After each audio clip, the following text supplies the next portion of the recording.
Aujourd'hui, je suis avec Séverine et on va faire un épisode sur la COP29 qui a eu lieu très récemment en Azerbaïdjan, à Bakou, à laquelle tu t'es rendu dans une délégation un peu particulière et on va expliquer tout ça. À la base, je voulais en faire un épisode d'actualité. On enregistre cet épisode un peu plus tard que ce que j'avais escompté et donc on va se concentrer beaucoup plus sur le fond du sujet.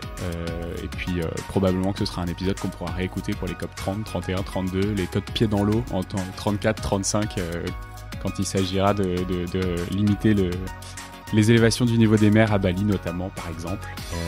Donc voilà, cet épisode va être hyper intéressant pour tous ceux qui veulent comprendre un peu plus comment fonctionnent les COP, comprendre comment fonctionnent les COP étudiants, parce que Séverine vient tout juste de sortir d'études. Et donc voilà de quoi on va parler aujourd'hui. Et Séverine, pour commencer, est-ce que tu peux te présenter et m'expliquer un peu ton parcours? Pourquoi est-ce que tu as décidé de t'engager d'une façon générale? Est-ce que tu es juriste en environnement aussi? Et quel était ton déclic un peu là-dessus? Je suis juriste. Cet été, je me suis diplômée en droit international et l'année dernière, j'ai décidé de partir en échange en droit de l'environnement aux États-Unis, dans une université qui s'appelle Pace et qui est vraiment qui a une section de l'école de droit complètement dédiée à l'environnement, qui a de nombreux cours sur le sujet. Et évidemment, j'ai abordé les questions de droit international de l'environnement. C'est là que j'ai appris un petit peu plus comment fonctionnait la COP, etc., toutes les conventions, même les autres conventions en droit international de l'environnement concernant la désertification, la biodiversité, etc. Voilà, j'avais déjà un engagement personnel pour l'environnement, un environnement familial qui était déjà dédié à ça. Et j'avais envie vraiment que ça devienne quelque chose de professionnel également. Et j'avais envie d'allier aussi ces questions internationales avec ces questions de l'environnement. Mon mémoire de master portait sur les personnes déplacées par le changement climatique, D'accord, la ok. protection légale. C'était vraiment pour moi la manière d'allier à la fois droits humains et notamment réfugiés, qui sont des questions qui m'intéressent beaucoup, et droit de l'environnement. Sur une région en particulier ou Oui, j'ai focus sur les petites îles insulaires. Donc, Okay. il y a trois, dans le groupe, il y a trois petites régions, on va dire, du monde. Donc, il y a Pacifique, Caraïbes, et après, tout ce qui est l'Inde, l'océan Indien et autour de l'Afrique. Oui, donc quand on parle la COP34 à Bali, les pieds dans l'eau, tu connais. Je connais le sujet, et en fait, tout ça, c'est pas seulement les petites îles insulaires, c'est aussi tous les pays côtiers qui ont quelque chose, une côte qui est très basse. On a déjà une capitale qui a été déplacée à cause de la montée des eaux en Indonésie. Tout à fait, et le Bangladesh aussi a de nombreux problèmes, et en fait même l'Allemagne est déjà aussi impactée. Donc ça concerne finalement tout le monde, mais c'était une façon pour moi dans le mémoire de master de plus regarder ces petites îles et d'en faire un peu un cas pratique pour une globalité, quoi. Ok, donc là on a fait l'équivalent de ton parcours académique. Aujourd'hui, qu'est-ce que tu fais? C'est quoi ton activité principale? À quoi tu passes ton temps? Alors aujourd'hui, je suis en service civique à France Nature Environnement. Donc j'ai continué effectivement dans cette lancée-là. Je suis à France Nature Environnement Île-de-France, donc je suis sur les missions juridiques. On a une activité qui est contentieuse notamment. Donc on porte devant le juge des affaires et qui peut porter sur tous les sujets, donc pas forcément liés au changement climatique, bien que évidemment, par exemple, on est en train de lancer, on est sur une affaire sur les forages pétroliers à Nonville notamment. Ça, évidemment, c'est en lien avec le changement climatique, mais il y a aussi des histoires de protection du captage d'eau, etc. Donc et de puis, biens communs, de ressources. Oui, de ressources en général. On est aussi sur des affaires reliées aux déchets, sur la pollution de l'eau. Moi, je suis en train de travailler notamment sur une usine de traitement des eaux qui fait de nombreux dégâts. Donc voilà, on a beaucoup de sujets comme ça. Et puis on a aussi une plateforme qui s'appelle Sentinelle de la Nature, qui permet de recevoir les alertes des citoyens et citoyennes qui voient des choses arriver près de chez eux, par exemple des abattages d'arbres, etc. Et on cherche à les accompagner juridiquement, administrativement dans leur lutte. On a aussi développé, par exemple, là, on lance une campagne sur les arbres en ville. Et on a développé un partenariat avec Green Voice, qui est la plateforme citoyenne de Greenpeace, pour recevoir ces alertes-là. Donc, je continue cette pratique contentieuse, mais effectivement, plus focus local. Et j'aimerais bien, peut-être à l'avenir, quand même continuer sur cette lancée internationale qui était mon profil de base. Mais à voir comment cela se poursuivra. Pour reprendre la base, tu t'es inscrit à une sorte de compétition qui s'appelle la SUAD, donc qui est en gros là, un concours pour participer à une simulation de la COP en tant qu'étudiant. Tout à fait. Que tu as remporté. Oui. Félicitations, bien Merci. sûr. Et donc, tu t'es rendu en Azerbaïdjan, à Bakou, pour la COP29, pour défendre les intérêts d'un pays que tu n'as pas choisi, mais tu vas nous raconter un peu tout ça. Tout à fait. Comment est-ce que tu en es venu à t'inscrire à cette compétition ? Pourquoi est-ce que tu avais décidé de faire ça ? C'est exactement ça, c'est dans l'optique de continuer à avoir un pied un petit peu dans finalement l'activisme international sur les questions environnementales. J'ai eu l'occasion, grâce à un ami de l'université de Pise justement, qui m'a proposé de se lancer dans cette compétition. Et donc on s'est lancé à 2. C'est une compétition qui est organisée par 3 universités. Une au Brésil, l'université de Ceará, Paris-Cité à Paris, et Abu Dhabi Sorbonne. Et il y a un comité qui se réunit, qui organise, qui décide des 2 thèmes qui seront débattus et qui distribue les pays que nous représenterons durant la simulation. Okay. Et donc c'est totalement par hasard. Nous, on est tombés sur les Émirats Arabes Unis. Quand tu dis nous, c'est qui, du coup, ton équipe Mon coéquipier, moi. Okay. Tout à fait. Samuel, qui était mon coéquipier, parce que c'est des équipes de 2, toujours. Et on travaillait pas sur le même fuseau horaire. Donc, difficile aussi, tous les 2, de se réunir pour la préparation de base. Parce que vous avez combien de temps, du coup ? Vous avez lancé ce projet-là combien de temps avant la COP ? On l'a lancé cet été. Voilà, les inscriptions, elles étaient cet été. La COP simulée était en fin septembre. Donc on a eu à peu près tout septembre pour préparer avec notre pays, enfin voilà, en sachant ce qu'on devait défendre. Et puis ensuite, un mois après, on partait en tant que gagnant de cette simulation. Et donc voilà, en ayant été choisi délégué pour les Émirats Arabes Unis, il fallait se préparer. Donc il fallait, moi j'ai commencé par tout simplement me renseigner sur le pays en fait en général, comprendre un petit peu justement comment politiquement il est organisé, notamment parce que c'est les Émirats Arabes Unis, donc c'est des Émirats, 7, et qui en réalité sont dépendants de 2, qui sont celui d'Abu Dhabi et de Dubaï. Ce sont des présidents qui en réalité fonctionnent un petit peu plus comme des monarchies en réalité. Ça se transmet de père en fils, et puis après j'ai commencé à regarder de plus près également, voilà, pays côtier qui doit déjà faire face à des inondations, un pays aussi qui est désertique, qui donc a beaucoup de manque d'eau, un pays qui est en plein boom économique et de population, donc qui doit faire face à l'artificialisation, etc. Et donc voilà, ils ont énormément de challenges. Et ensuite, voilà, on a commencé avec mon coéquipier à regarder les documents, leurs positions sur vraiment changement climatique. On avait donc deux thématiques à aborder, l'énergie, la transition énergétique, dont le financement, puisque évidemment cette année, la COP29, c'était essentiellement sur le financement. Et puis, on avait aussi la thématique biodiversité avec la pollution plastique, parce que c'est aussi un sujet en ce moment, puisque... Coca-Cola, notamment, vient de faire marche arrière sur l'ensemble de ses engagements sur le plastique, alors que c'est le premier producteur de plastique au monde. 11%, je crois, des déchets qui sont produits viennent du groupe Coca-Cola. C'est énorme. C'est monumental. Ouais, c'est énorme. Et notamment...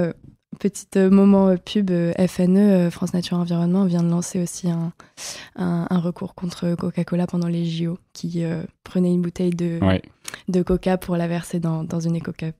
Après avoir vendu que ce serait des Jeux Olympiques green pour eux. C'est ça. Voilà. Donc on a commencé à investiguer ces deux thématiques-là concernant les Émirats Arabes Unis, ce qu'ils avaient fait jusque-là, ce qu'ils vendaient. Ce qui était plutôt pratique pour nous, c'est que comme ils ont été le pays accueillant en COP, la COP 28, on avait pas mal de matière pour travailler. Ok, hyper intéressant. Vous choisissez pas le pays sur lequel vous allez travailler. Est-ce que du coup, il y a des représentants de tous les pays dans cette compétition? Combien est-ce que vous êtes à participer et comment est-ce que les pays sont vraiment complètement tirés au sort? Donc là, c'est vraiment la loterie et vous savez pas du tout sur qui vous allez tomber. Donc il y a 25 équipes, donc pas du tout les 196 15, ou 15 ça, pays qui sont à la COP. Donc en fait ils choisissent en amont les pays qui vont être dans la compétition en essayant d'être le plus représentatif possible. C'est-à-dire qu'il y aura des pays comme Vanuatu et Malaisie, mais il y a aussi le Japon. Il y avait la France, il y avait les Émirats Arabes Unis et Saudi Arabia. Et les pays demandent à faire partie de cette compétition ou c'est tiré au hasard? Non, c'est vraiment le comité. On n'est pas du tout relié avec les pays. Je pense pas que ce serait politiquement possible que des jeunes comme nous puissent vraiment. Voilà, on peut pas représenter non plus les intérêts d'un pays spécifiquement, quoi. Donc on tient vraiment au fait que ce soit une simulation et c'est pas relié. Mais le but c'est vraiment d'être un petit peu sur tous les tableaux. Et ce qui est aussi intéressant en amont de la COP, c'est du coup de penser stratégie, de se dire qui pourrait être dans notre camp. Essayer déjà en amont, notamment parce qu'on devait rédiger un document de position en amont. Et donc lire les documents de position des autres pays et comprendre sur quoi on pourrait un peu travailler avec qui, quoi. D'accord, donc ça veut dire que dans le temps de votre préparation entre l'été et le moment où vous avez défendu, vous avez commencé à écrire des notes sur voilà quels sont nos intérêts, voilà quels sont nos problèmes, pour que les autres personnes, donc les autres étudiants compétiteurs qui avaient des simulations à faire, puissent se dire ok, ça c'est des problèmes qu'on a en commun, donc on peut essayer de créer une motion commune, ou ça c'est des choses qu'on n'a pas du tout en commun, donc il va falloir qu'on crée un contre-mouvement qui va permettre de protéger nos intérêts là-dessus. Absolument. Ok, hyper intéressant, et je pense qu'effectivement ça représente un peu bien comment on fait un débat international sur ces sujets. Comment est-ce que toi du coup on pourrait se dire, en étant juriste à FNE, en étant très engagé dans ta vie du quotidien, comment est-ce que tu fais pour défendre les intérêts d'un pays comme les Émirats Arabes Unis? Est-ce que ça t'a piqué un peu et tu vois, quelle a été ta vision sur le travail à faire? Déjà, comment est-ce que tu as reçu l'annonce quand on t'a dit Émirats Arabes Unis? Et comment est-ce que du coup tu as essayé de te mettre dans les chaussures de ces gens?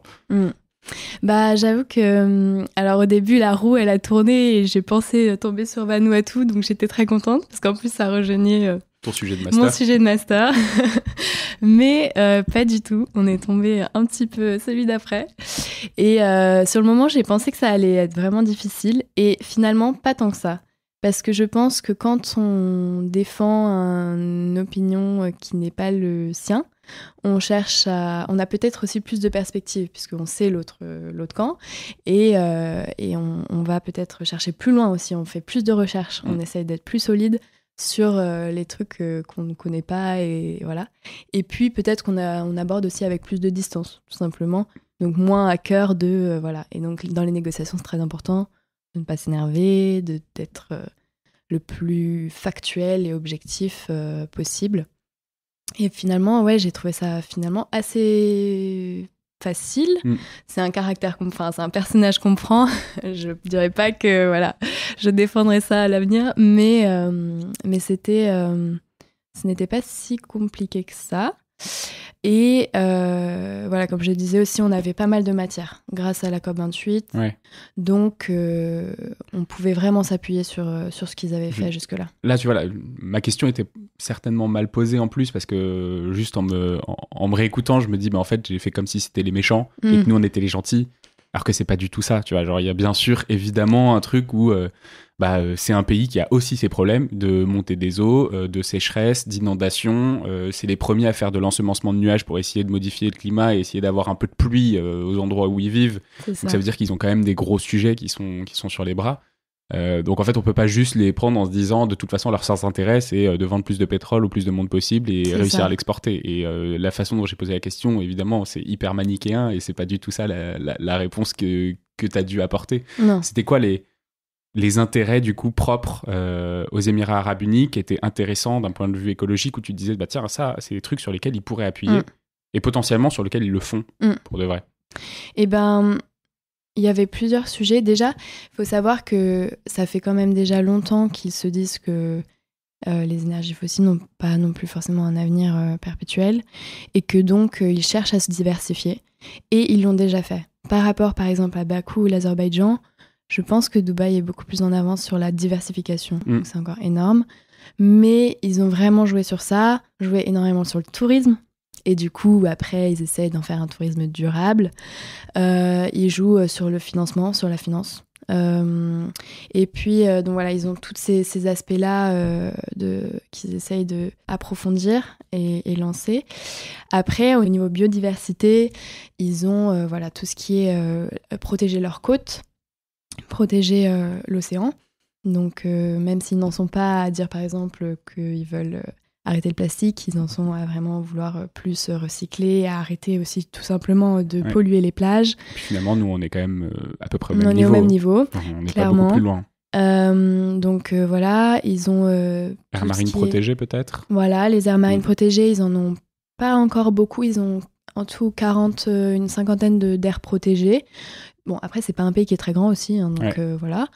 C'est déjà pas mal. Et ils ont énormément de mangroves. Donc, ils sont très sujets sur le mangrove et aussi, plus généralement, la déforestation.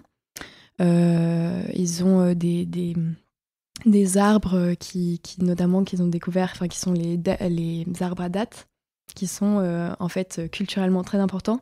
Et en plus, qui ont aussi des capacités de stockage de carbone très important. Donc ils ont découvert ça et maintenant ils mettent vraiment en avant sur leur politique et ils protègent beaucoup l'arbre à date. Donc ça c'est sur les sujets. Après ils ont tout ce qui est résilience à l'eau, au manque d'eau et à l'agriculture en général. Mais là ils en sont plus à essayer de chercher des innovations techniques et de gestion de l'eau, etc., pour pouvoir répondre aux besoins, quoi. Ouais. Dans le cadre des négociations, du coup, donc tu as fait ces recherches-là, tu te dis, OK, ça, c'est les intérêts qu'ils ont envie de défendre parce que ça va dans leur sens. Est-ce qu'il y a d'autres pays avec lesquels vous vous êtes dit, tiens, là, on va s'allier? Est-ce que vous avez, dans cette compétition, réussi à vraiment créer des alliances, des choses constructives sur lesquelles, à la fin de cette simulation, vous avez dit on est vraiment arrivé à un résultat et franchement, ça pourrait être cool que ça puisse être fait au niveau de la COP? Oui. Alors nous, c'était assez étonnant parce qu'on avait une stratégie. On s'était dit, par exemple, il y avait l'Arabie Saoudite dans les négociations. Et on s'est dit, bon, on a quand même pas mal de... Vous n'êtes pas loin, voilà, vous avez une culture proche. On a une culture proche, on a des investissements qui sont assez proches. Donc on pensait pouvoir vraiment faire alliance avec eux. Et finalement, ça s'est pas trop fait.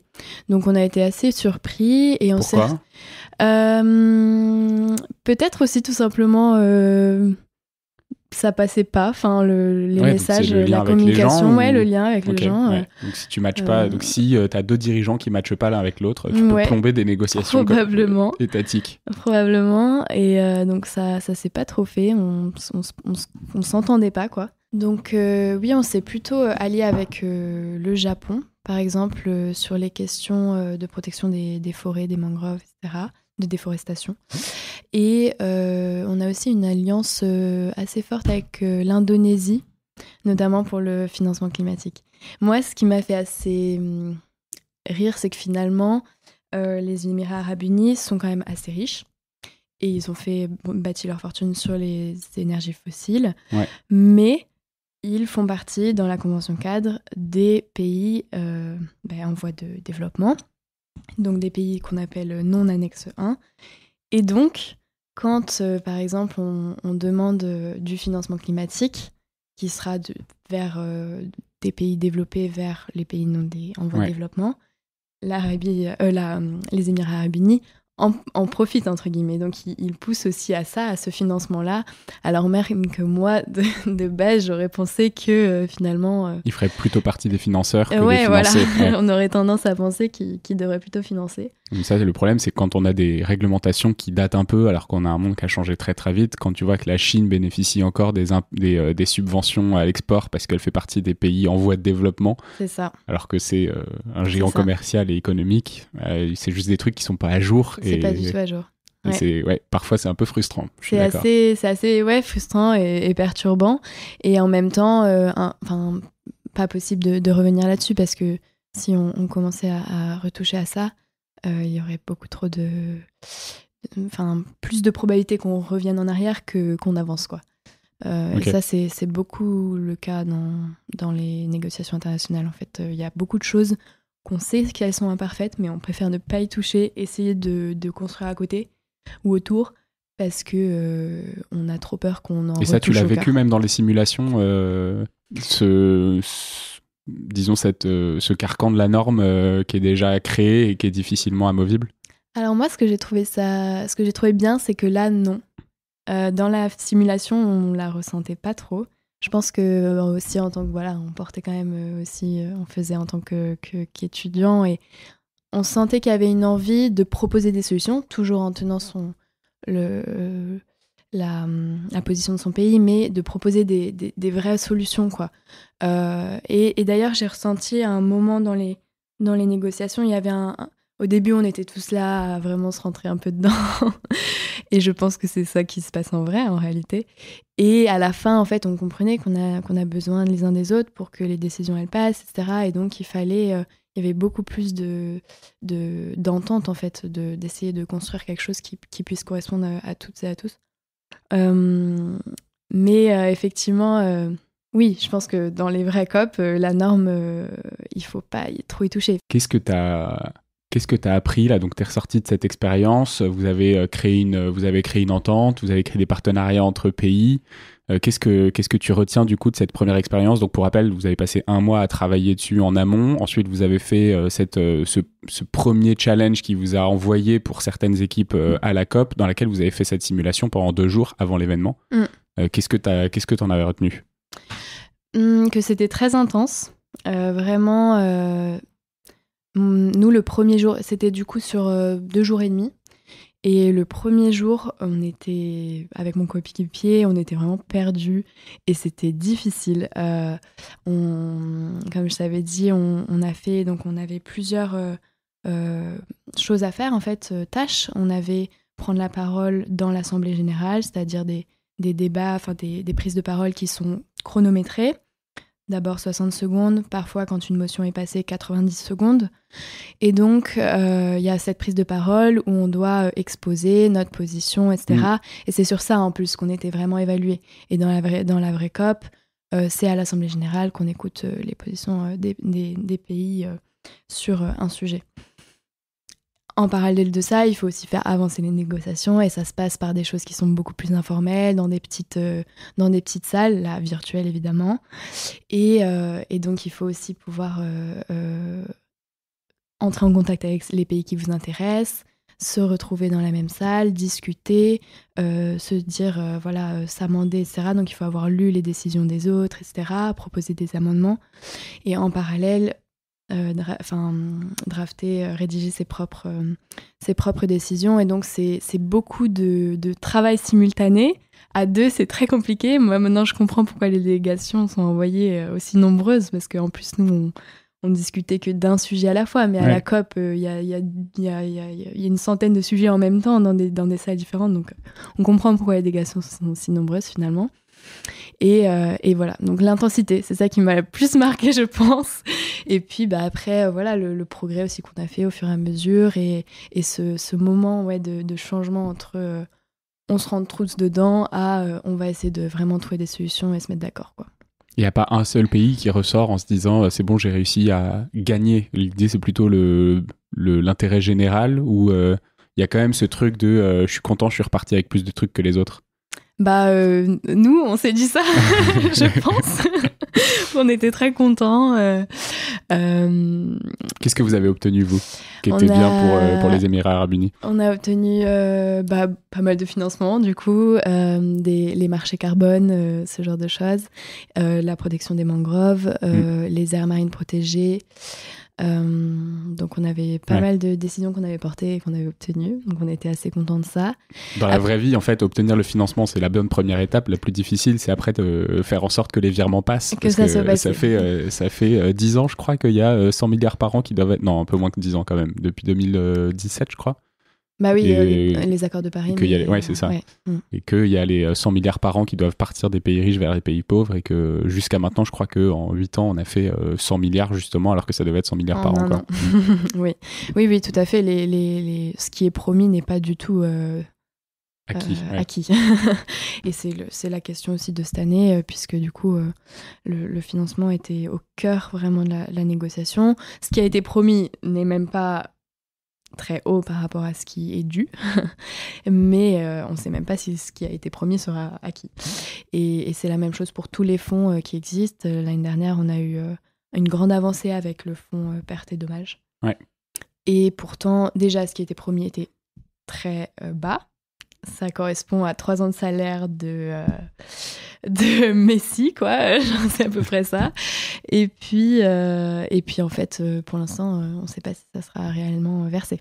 Je pense qu'on va sortir un peu de ce concours, qu'on va se concentrer un peu plus sur ton expérience à la COP. Alors, tu n'as pas participé à la COP, t'as pas participé à la délégation française à la COP. En revanche, tu as eu l'occasion quand même d'avoir un petit retour un petit rapport d'étonnement sur comment ça se passe. Tu en as eu une bonne idée de comment est-ce que ça peut se passer dans les coulisses avec cette simulation-là, mais j'aimerais que tu me dises un peu comment c'était à Bakou.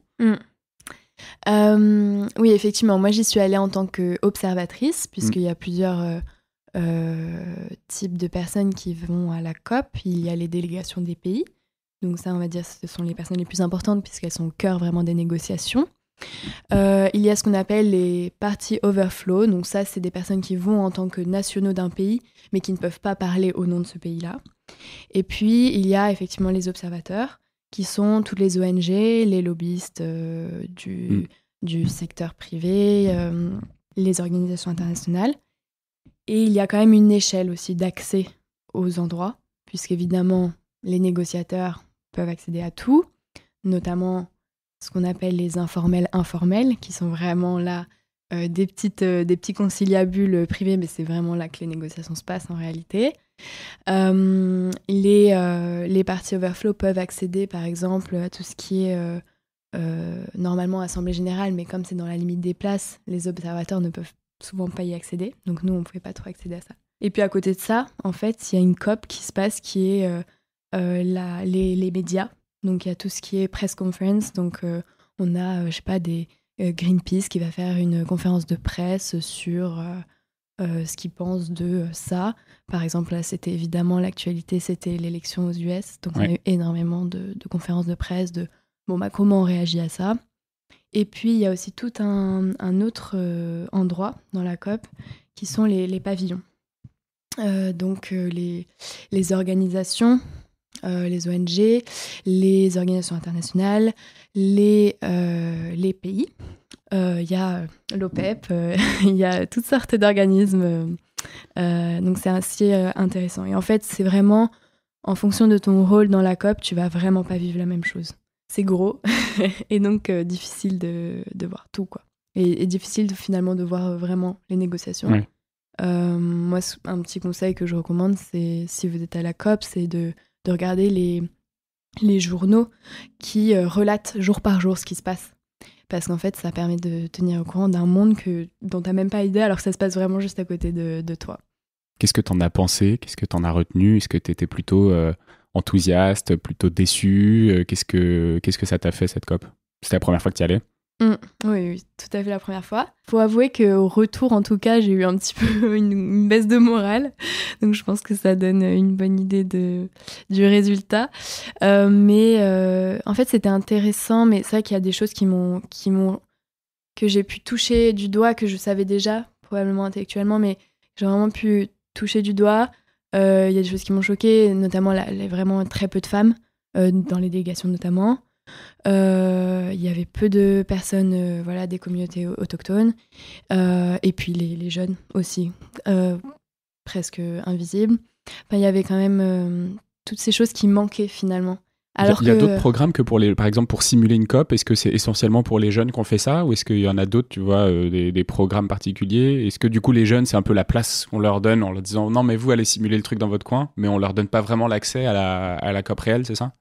Alors depuis quelques années, il y a la convention a quand même cherché à introduire les jeunes dans les délégations des membres des pays. En France, par exemple, il y a le programme des jeunes délégués, JD, et qui est porté notamment par les JAC, les jeunes ambassadeurs pour le climat.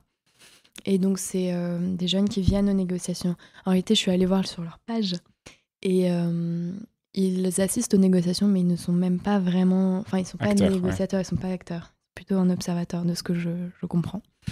Donc, c'est ça, en fait. On nous donne une place, mais en nous disant... observer. Et puis même, la place est quand même pas grande. Tu disais aussi, donc les jeunes, effectivement, je comprends, et encore, on leur donne une place à côté. À côté de ça, il y a aussi les femmes et les autochtones. Tu disais qu'il n'y avait pas une place prépondérante là-dedans. Ouais. Aujourd'hui, on sait quand même que ce sont les populations, les minorités qui sont les plus affectées par le réchauffement climatique. Les femmes et les personnes issues de minorités géographiques. Tout à fait. Dans les négociations, c'était vraiment clair. Enfin, dans les délégations, les femmes étaient vraiment absentes. Et c'est pas seulement du tout des pays dont on pourrait s'attendre. En fait, dans les pays occidentaux aussi, les femmes sont assez peu présentes dans les délégations. Et les personnes autochtones qui viennent normalement, voilà, avec aussi leurs habits traditionnels, donc on les repère aussi un peu de loin, et qui n'étaient pas beaucoup présents. Moi, pour avoir discuté avec une chercheuse sur les peuples autochtones, etc. Elle m'a dit que justement elle venait de discuter à la COP avec quelqu'un qui a dit qu'il y avait eu des problèmes de visa pour venir à la COP. Et étonnamment, c'est un chef d'une communauté autochtone. Donc on peut se demander si lui il a réussi à venir, qui n'a pas réussi à venir. Ouais. C'est aussi une question qu'on pourrait investiguer. Mais voilà, donc il y a un peu de ça qui était assez frustrant, marquant. Et pour revenir sur les jeunes, typiquement, nous, on a pu parler de notre projet de simulation de COP, notamment au pavillon de l'océan. Donc on était très reconnaissants de ça. Mais voilà, c'était l'événement d'ouverture, le premier jour où il se passe pas grand-chose. Et donc c'était chouette, mais il n'y avait pas non plus... il n'y avait pas foule pour vraiment voir ce qu'on fait.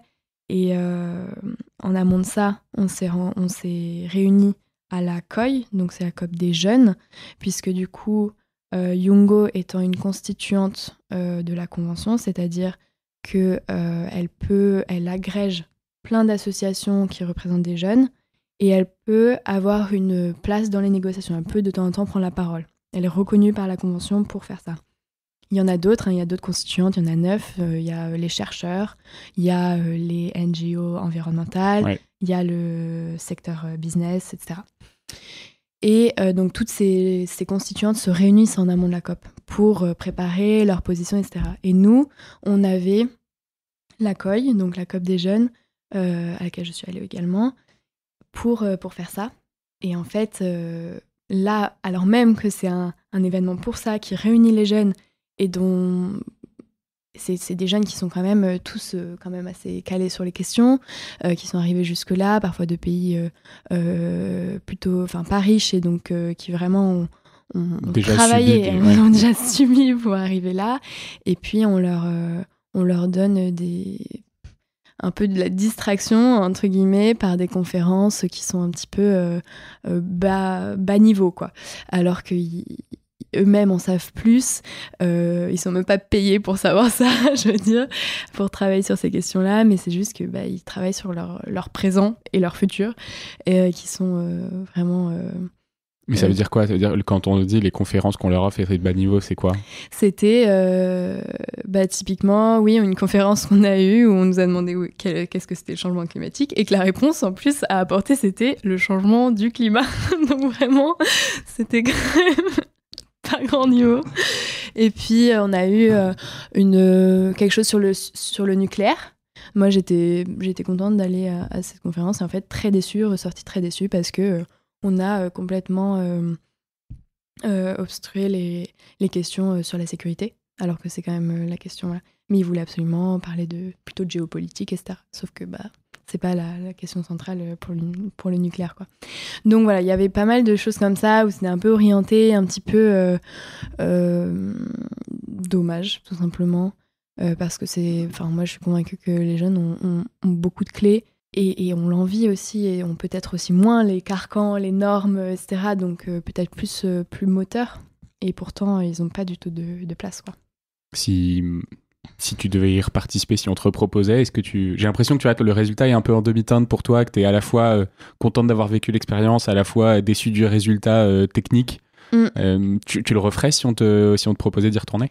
C'est une très bonne question et je me la suis posée, je me la pose encore. J'y retournerai pas en tout cas en tant que, comme ça, juste observateur, parce que sinon ça devient un moment où c'est juste du tourisme climatique. Mais... Je connaissais pas l'expression de tourisme climatique. Ouais, c'est... J'en ai vu en tout cas. Mais c'est vrai qu'il y a des choses à faire. Moi, je pense que quand même les COP sont importantes. Et en fait, finalement, les choses techniques, elles se passent pas à la COP. Ce qui fait vraiment avancer, c'est ce que font les organes pendant l'année précédente, suivante, ouais, etc. C'est ce qu'on avait dit. On a enregistré déjà 2 épisodes sur les sujets avec Marine Le Serre, notamment de la plateforme Océan Climat. Ce qu'elle me disait, c'est que finalement, à la COP, il peut y avoir 1 ou 2 retournements de situation, mais que globalement, la grande majorité des accords sont passés pendant les discussions qui sont faites pendant l'année. Absolument. Et que toutes ces petites salles informelles dont tu parles, c'est de l'ajustement à la marge, mais qu'il y a une grosse partie les ébauches sont faites longtemps en avance, quoi. Absolument. Donc voilà, c'est important quand même pour la médiatisation aussi déjà, pour une mobilisation, concentrer la mobilisation sociale, citoyenne autour de ça. Mais voilà, pour juste y observer, je pense pas que c'est un grand intérêt. Par contre, si je devais y retourner, ce serait justement soit peut-être en tant que dans la délégation d'un pays, soit vraiment au cœur de, par exemple, Youngo, en tant que constituante, pour vraiment suivre, être dans un groupe de travail, avoir un sujet sur lequel suivre, et pouvoir intervenir si besoin, dans le cas où c'est possible et si besoin est. Ouais. Je pense que c'est là où on peut vraiment apporter une plus-value. Après, ça, c'est en tant que...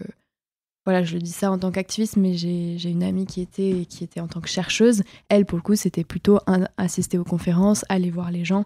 Et c'est là où voilà, chacun y va aussi un peu avec ses intérêts et des choses différentes. Moi, oui, effectivement, le résultat est un peu en demi-teinte. Et après, c'est aussi juste parce que le résultat de la COP était très mauvais. Oui, le résultat global a influé sur ton sentiment. Tu as quand même participé à des vraies négociations. Est-ce que ça a impacté ta vision de l'action politique internationale ? Tu vois, toi qui as fait un master là-dessus aussi, est-ce que tu as l'impression d'avoir quand même changé, évolué dans ta façon de voir ce genre de négociations, de débats, d'appels à l'entente d'une façon générale ? Je pense que c'est toujours intéressant de voir, en fait, d'observer en pratique ce que ça donne, parce que nous, en études, on nous dit « Ah oui, à la COP, il s'est décidé ça ». On n'a aucune idée de comment, par quels organes c'est passé. Enfin, c'est très compliqué quand même. Et donc, oui, moi, je trouve que c'est toujours super intéressant de voir en pratique ce que ça donne. Qui y va aussi, tout simplement, qui sont les négociateurs. En fait, aussi pareil, pour le coup, les délégations, souvent, sont pas forcément des gens très vieux, parce que c'est quand même des choses qui sont assez intenses et tout, donc il faut un peu d'énergie. un peu d'énergie à donner. Et donc, voilà, c'est aussi intéressant de voir ça, en fait. C'est pas forcément... T'aurais trop envie d'être la petite souris qui arrive à choper la bonne personne au bon moment dans le bon couloir, et dire « Ah, moi j'ai pensé à ça. Ah bah oui, vas-y, je l'intègre. » Carrément, ça serait trop bien, mais c'est vrai que c'est plus compliqué. C'est plus compliqué que ça. T'as encore un petit réseau à créer là-dessus. Ouais.